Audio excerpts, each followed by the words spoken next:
lupa like, subscribe, lalu tekan tombol lonceng notifikasinya. Terima kasih. Saya ingatkan kepada Anies Baswedan dan Muhaimin Iskandar. Saya Bahar bin Smith, kami para habaib, para kiai, kami akan berusaha sekuat tenaga untuk memenangkan kalian. Tapi kalau nanti kalian menang, kalian khianati rakyat, khianati umat, khianati Islam, saya Bahar bin Smith orang pertama yang akan melawan kalian. Allahu Akbar, Allahu Akbar. Assalamualaikum warahmatullahi wabarakatuh. Alhamdulillah al-qawi sultanu al-wadih al-burhanu al-mabsud fil wujud karamuhu wa ihsanuh. Allahumma salli wa sallim wa barik wa karrim wa addim ala nuril anwar wa sirril asrar wa tiryakil aghyar wa miftahi babil yasar sayyidina wa maulana Muhammadin al-Mukhtar wa alihi al-athhar wa ashabihi al-akhyar adada ni'amillah wa ifdalih, amma ba'd. Yang saya cintai, yang saya muliakan segenap para alim ulama, para habaib, para kiai, para asatid, para tokoh masyarakat, segenap aparat pemerintah, baik dari TNI ataupun Polri. Wabil khusus yang saya cintai, yang saya muliakan guru kita, Ketua Umum Front Pembela Front Persaudaraan Islam, Sayyid Al-Habib Muhammad Ibn Husain Al-Attas. Mudah-mudahan Allah panjangkan umur beliau, Allah sehatkan jasmani dan ruhani beliau, Allah permudah segala urusan dunia akhirat beliau, Allah perkuat langkahan kaki beliau dalam berdakwah dan berjuang di jalan Allah Subhanahu wa taala. Saya cinta, yang saya muliakan Al-Habib Hanif bin Abdurrahman Al-Attas yang tadi telah menyampaikan tausiah dan nasihat yang begitu luar biasa. Yang saya cinta, yang saya muliakan Ketua Front Persaudaraan Islam DPW Bogor Al-Habib Alwi Al-Hamid beserta seluruh pengurusnya. Yang saya cintai, yang saya muliakan segenap panitia peringatan puncak berzikir udah ke-12. Wabil khusus Al-Habib Iye Al-Jufri beserta seluruh hadirin hadirat, bapak-bapak, ibu-ibu, para pemuda-pemudi umat baginda Nabi besar Muhammad yang selalu dimuliakan oleh Allah Subhanahu wa taala. Saudara-saudara, saya sebenarnya kata dokter belum boleh keluar ceramah. Saya punya penyakit jantung namanya kardiomyopati. Kardiomyopati itu salah satu dari penyakit yang paling berbahaya.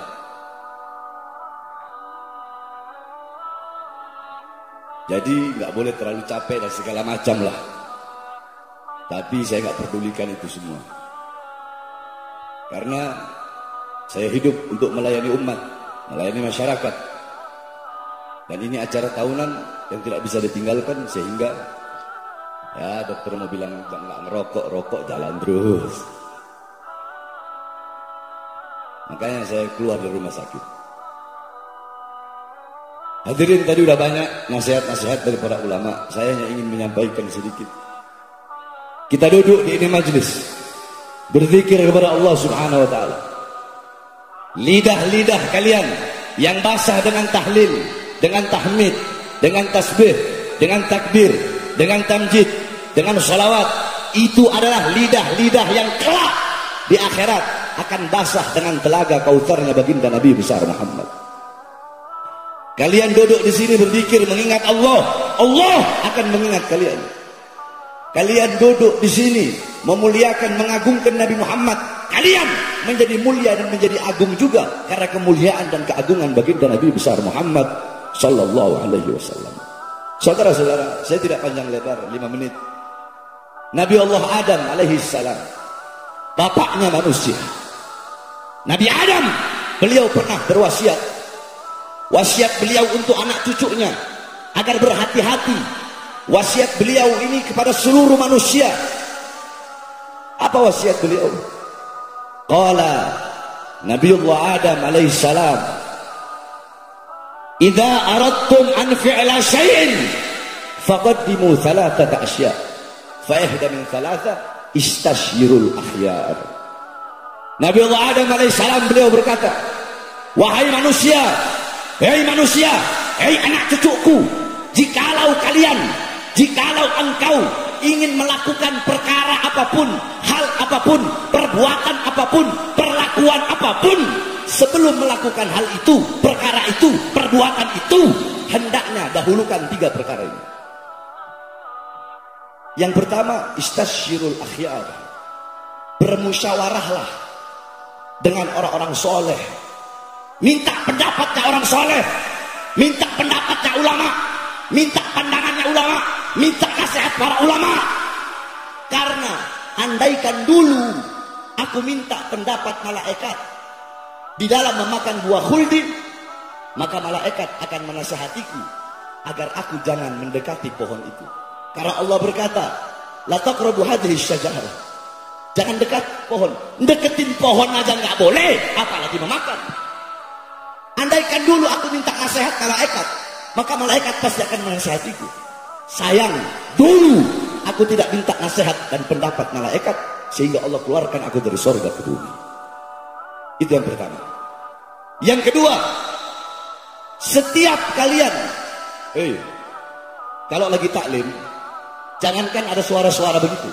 Mau saya lewat, mau siapa lewat, mau presiden, mau di bawah situ ada apa? Itu terjun, ya. Mau di bawah ada longsor, mata kalian tertuju ke sini, jangan ke bawah sana. Itu kalau orang yang taklim begitu. Kebanyakan jadi adat istiadat sekarang ini. Fudul, tahu fudul?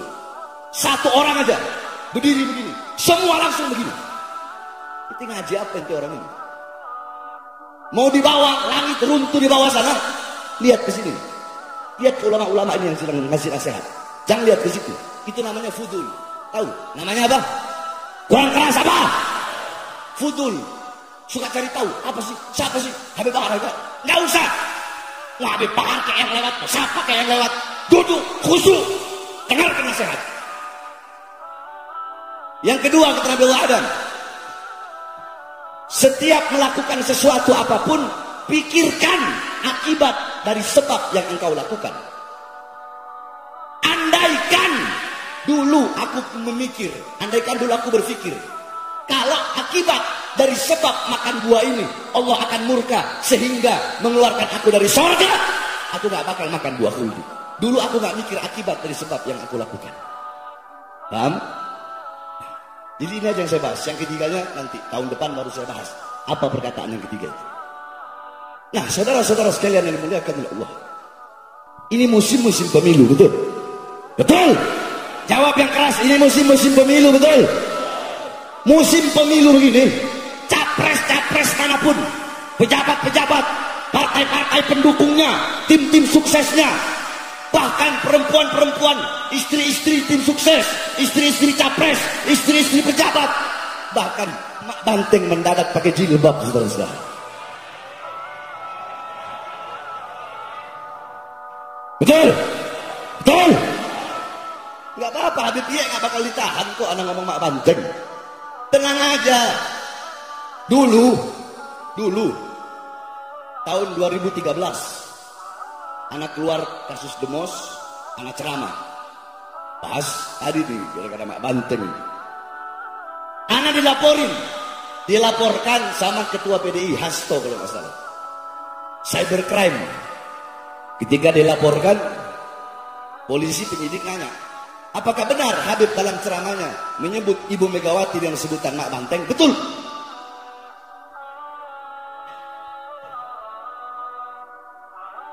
Polisi tanya lagi penyidik, apa alasan Habib kok menyebut dengan mak banteng? Apakah tidak ada sebutan lain? Apa anda jawab? Pak, saya ceramah agama. Dalam agama, dalam Islam, ada namanya lakop, ada namanya nisbat. Ayo, ada namanya lakop, ada namanya. Kalau ada lakop pasti ada. Kalau ada lakop pasti ada. Abu Nawas, bapaknya Kerah, nih Kerah baju. Kenapa dinamakan bapaknya Kerah?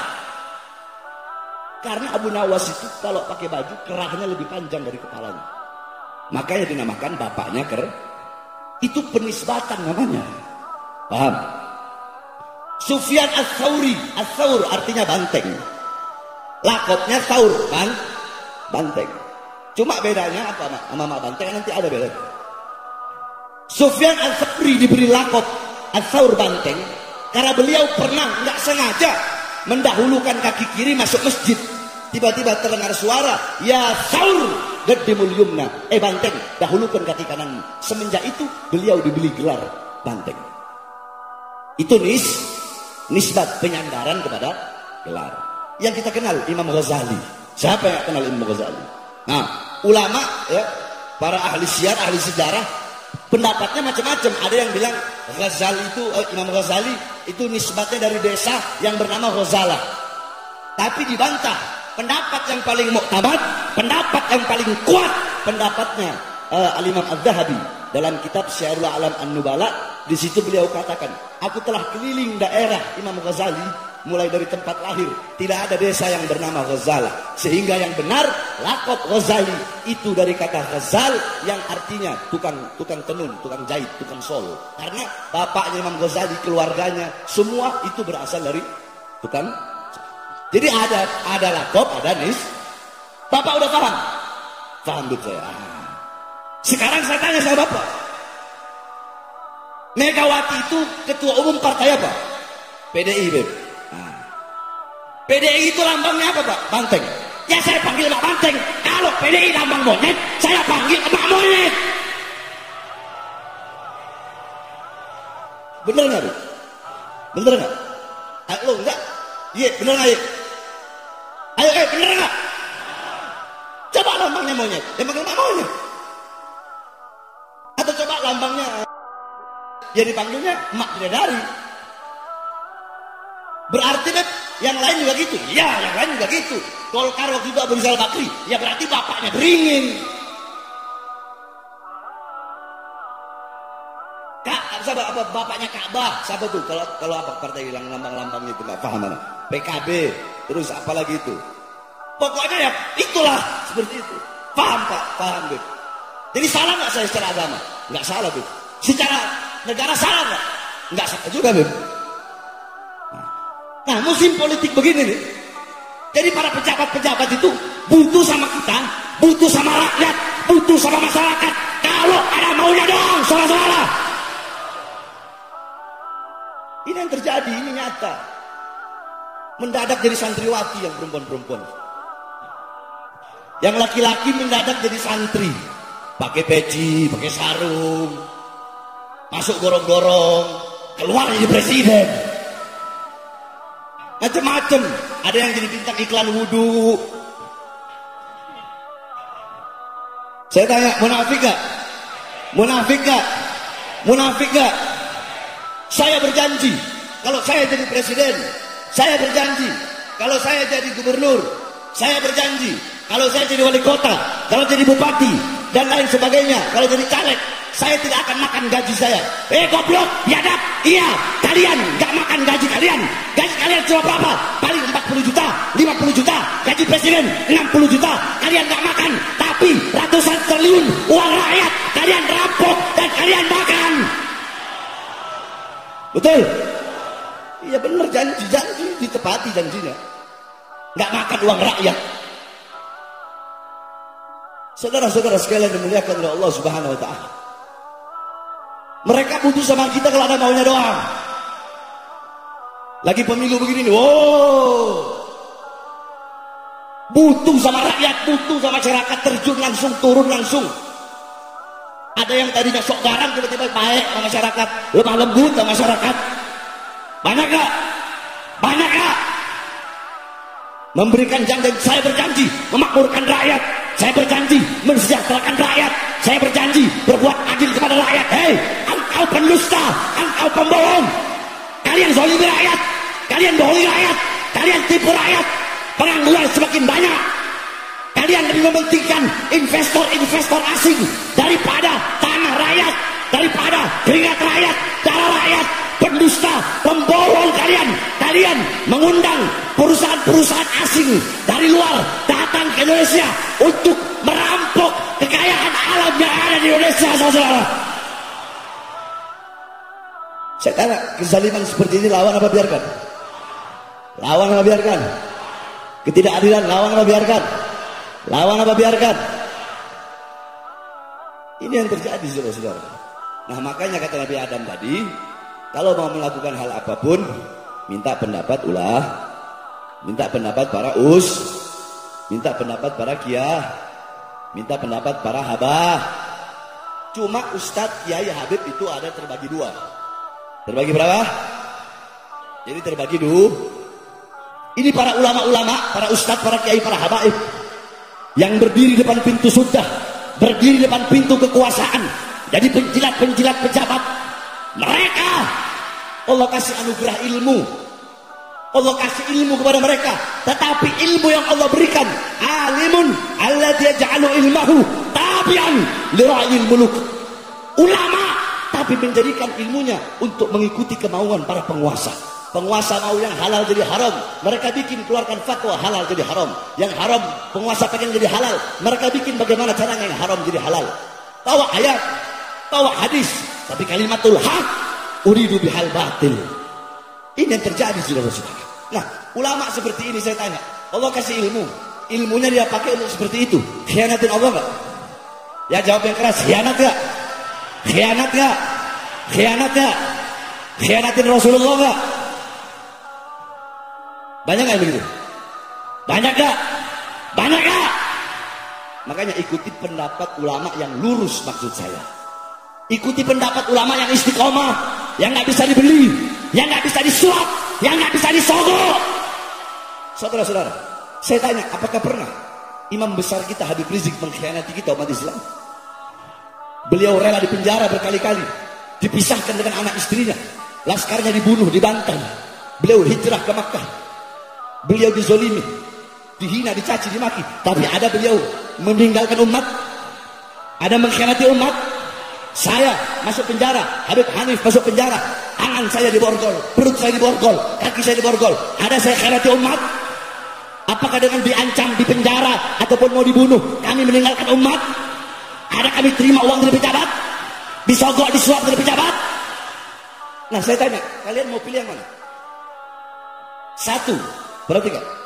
Satu, ulama yang capres ngeluarin uang buat dia. Satu, ulama yang dia mengeluarkan uang. Perhatiin ya, perhatiin. Ulama mengeluarkan uang untuk memenangkan itu capres. Ulamanya yang keluarin uang sendiri. Yang kedua, ulama capresnya yang ngasih untuk memenangkan dia. Kalian pilih golongan ulama yang satu atau yang dua? Kalian pilih berapa? Satu apa dua? Satu apa dua? Nah kemarin ijtima ulama, tanya Habib Muhammad. Ulama-ulama lurus, ulama-ulama istiqomah dari seluruh belahan Indonesia datang di ijtima. Tiket beli sendiri, hotel bayar sendiri, makan beli sendiri. Ada kesialan itu yang dari mana itu saya lupa ketemu. Dia makan warteg 10.000, ketemu sama saya pas dia makan warteg. Kiai dari mana? Dari daerah sini, Beb. Kok makan warteg? Iya, Beb. Uang saya tinggal 30.000, Beb. Oh, ya udah, Kiai, anak kasih juta, Kiai, pergi Kiai. Keluarkan uang sendiri. Nah, dari hasil ijtima ulama keluarlah capres pilihan ulama. Udah tahu siapa kan? Udah tahu siapa kan? Saya nggak perlu sebut nama. Saya kalau capres-capres itu paling malas. Paham? Berarti kalau mau ikuti Nabi Adam harus ikut pendapat ulah. Kemarin itu ada ahlul halli wal adli. Panjang kalau saya mau jelaskan. Intinya ijtima ulama kemarin itu memilih. Kalau ada dua pilihan yang baik, tiga pilihan yang baik, tiga-tiganya baik, nggak bisa memilih ketiga-tiganya. Para ahlul halli wal adli akan memilih yang terbaik, yang paling baik dari tiga yang baik tersebut. Bagus nggak? Bagus nggak? Nah anggap tiga-tiganya bangsa. Anggap. Milih nggak? Milih nggak? Milih nggak? Ada yang bilang milih, ada yang bilang enggak. 1, 2, 3 jawab keras. Milih nggak? Enggak. Nggak boleh nggak milih. Harus milih. Walaupun tiga-tiganya buruk andaikan. Kalau tiga-tiganya buruk, tiga-tiganya bangsat, tidak bisa meninggalkan. Kenapa? Karena kalau kita nggak milih, bisa jadi yang bakal jadi capres yang paling banyak kebangsatannya. Paham nggak? Jadi suara-suara kalian yang menentukan nasib generasi bangsa ke depan. Makanya jangan salah dalam memilih. Ikuti capres, pilih capres yang telah dikeluarkan dari hasil ijtima ulama. Saya tanya semua masyarakat Puncak berzikir, jawab yang keras. Semuanya nanti besok 2024 siap dalam urusan capres pemilihan presiden 2024, siap kamu ikut komando imam besar, siap ikut komando ulama yang lurus, siap memenangkan capres yang dipilih dari hasil ijtima ulama, siap memenangkan, siap memenangkan. Andaikan capresnya ini menang, harusnya terus dicurangin. Lawan apa biarkan? Lawan apa biarkan? Lawan apa biarkan? Kan di penjara. Maju. Di penjara. Di penjara. Di penjara. Ditembak. Ditembak. Mati. Nanti dibilang provokator. Siap lawan kecurangan. Siap lawan ketidakadilan. Allahu Akbar. Allahu Akbar. Allahu Akbar. Sampai-sampai saya dengar katanya ada kiai gitu ngomong katanya amin sekarang diganti kobul gitu. Iya. Kalau ada Ustadz Kiai Habib ngomong begitu goblok. Paham? Iya. Anak kasih satu hadis. Ya. Ketika Rasulullah SAW sedang berjalan bersama para sahabat, Rasulullah melihat ada satu orang yang dimana ini orang sedang sungguh-sungguh berdoa kepada Allah Subhanahu wa taala. Faqala Rasul sallallahu alaihi wasallam, istaujaba in khatama.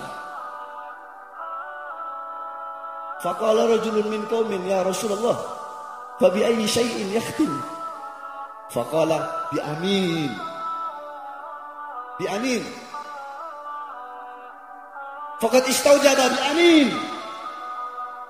Jadi kata Rasulullah, ketika ada orang yang bersungguh-sungguh sedang doa, Rasulullah bilang kepada sahabat-sahabat tadi, andaikan dia menutup doanya, belum sempat Rasulullah ngomong ditutup dengan apa, sahabat nanya, ditutup dengan apa doanya ya Rasulullah, agar doanya diterima oleh Allah Subhanahu wa taala. Apa kata Rasulullah? Khatama bi amin faqad istaujaba. Dia hatamkan, dia akhiri doanya dengan kata amin, maka akan Allah Subhanahu wa taala terima dia punya doa. Jadi maksudnya jangan coba ini otaknya gimana heran saya.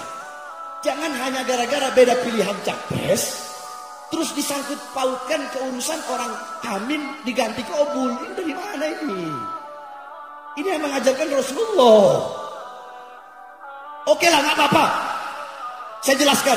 Kalian mau sebut amin, terus itu orang mengganti pakai kobul hanya gara-gara Anies sama Muhaimin. Itu orang mengganti kobul.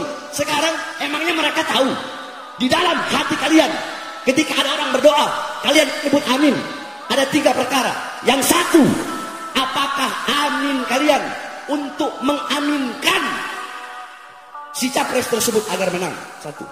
2, apakah amin kalian untuk mengaminkan, ya, untuk mengaminkan doa siang doa tadi agar dengan niat tujuan presiden yang amin itu menang?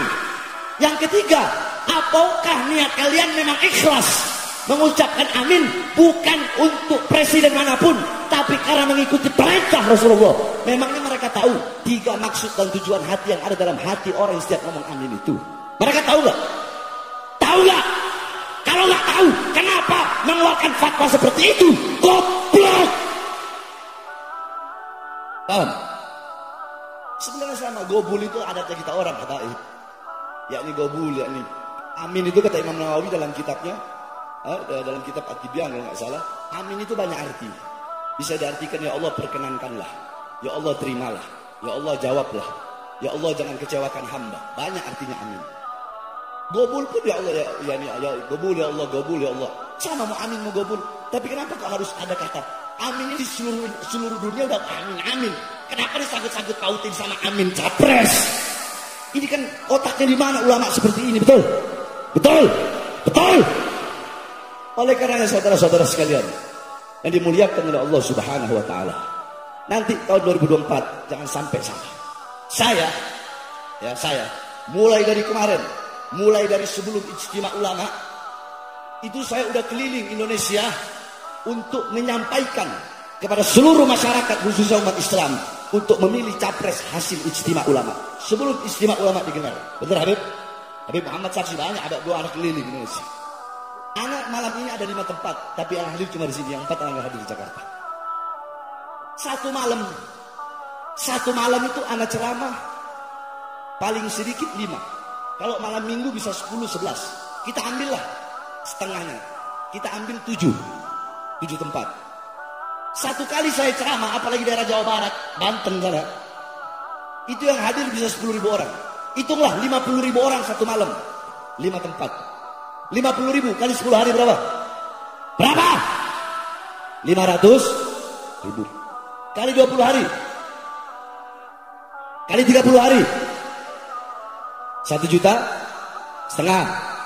Tambah lagi 1 bulan lagi 3 juta. Tambah 1 bulan lagi 4,5 juta. Itu diambil sedikitnya, saudara-saudara. Habib Muhammad, kami semua akan berusaha, bersusah payah, berkeringat keliling. Kami akan keliling Indonesia untuk memenangkan pasangan capres yang dipilih dalam ijtima ulama. Tapi ingat, saya ingatkan kepada Anies Baswedan dan Muhaimin Iskandar.